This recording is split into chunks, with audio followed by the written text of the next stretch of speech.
Oui, merci, Monsieur le Président. Au printemps dernier, les Français ont été saisis d'effroi lorsqu'ils ont constaté la disparition de leur souveraineté médicale et sanitaire.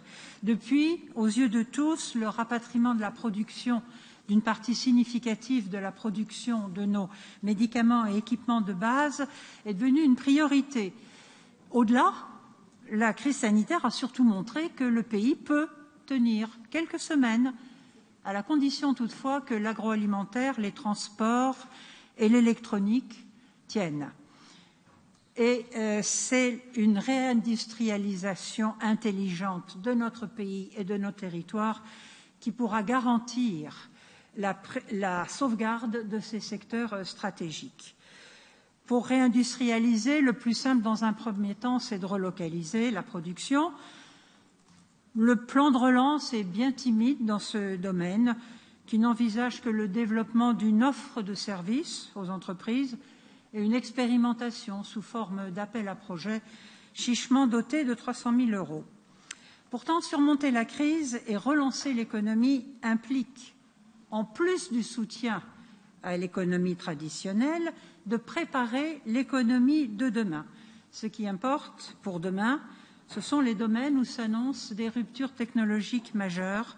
On a parlé ici, à juste titre, d'intelligence artificielle, de microélectronique. On peut y rajouter les matériaux composites. Et là, l'indispensable préalable, c'est la recherche fondamentale et la recherche appliquée. Nous avons déjà, souligné en juillet dernier que les projets de recherche soutenus par la région nous paraissent tout à fait pertinents et prometteurs. Et pour encourager la région dans cette voie, je voudrais dire un mot sur le prix Nobel de chimie qui vient d'être attribué à notre compatriote Emmanuel Charpentier.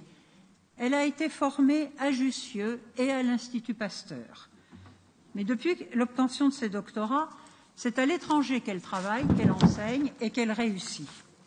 C'est-à-dire en Suisse, en Allemagne, en Autriche, là où elle a pu trouver les moyens nécessaires à la poursuite de ses travaux. Alors Emmanuel Charpentier, j'en parle ici, parce que c'est un bon exemple de ces cerveaux français contraints de s'exiler pour pouvoir donner la pleine mesure de leur génie. À ce titre, à cet exemple, encourageons la région à se mobiliser encore plus, si possible, pour soutenir les chercheurs et les entreprises français. Je vous remercie de votre attention.